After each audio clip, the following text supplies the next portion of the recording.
no pretty pictures. This is a little more on the academic side. It's about watershed literacy and engagement. And we started the League of Women Voters of the Lake Michigan region project to have 100 watershed meetings in honor of 100 years of the League. And we got busy putting together tools. We had grants to do stormwater. We had, We had grant money to purchase a watershed model, a great big EnviroFacts model where you can take it around and do tabling at different events. And we also have been participating with the League of Women Voters of Upper Mississippi on a lot of these, but looking at how we get the message out. So you know your zip code, you know your area code, but how many people in here know your HUC code? So EPA and the USGS got together.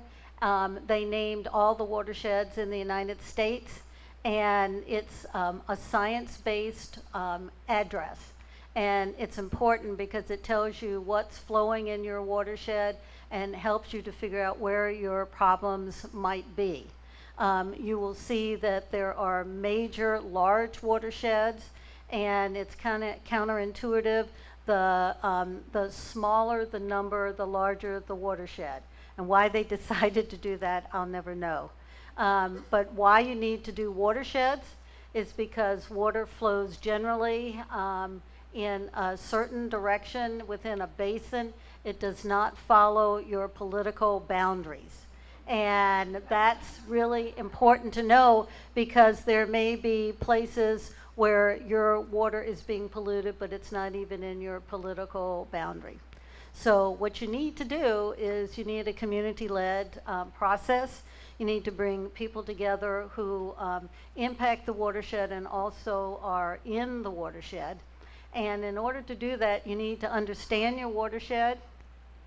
So one of the things that we got grant funding for, and it was the League of Women Voters of Wisconsin actually got the grant, but the League of Women Voters of Lake Michigan region was working on it.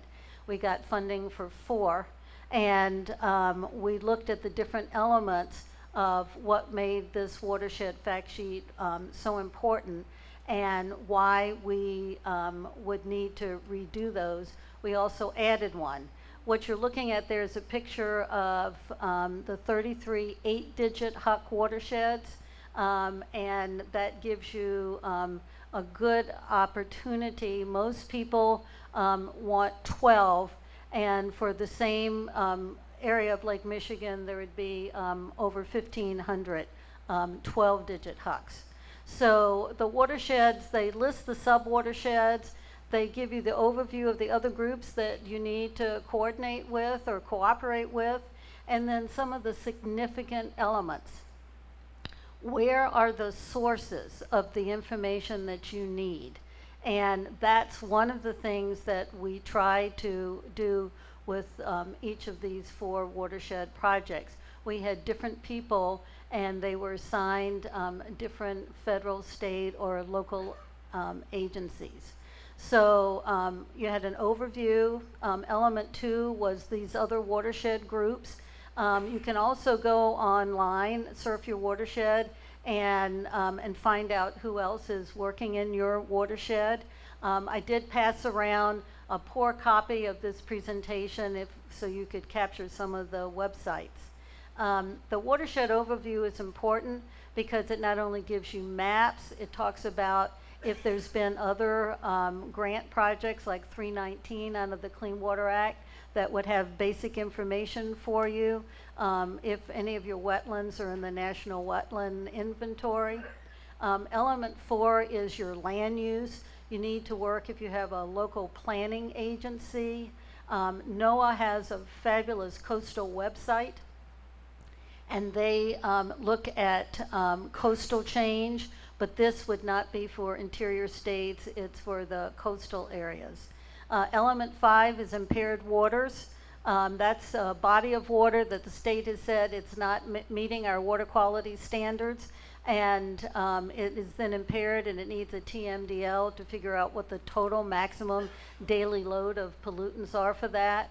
And then you see a list that looks something like what you see on the screen, and that gets down to you know, even sub watersheds, so you can figure out what some of your problems are.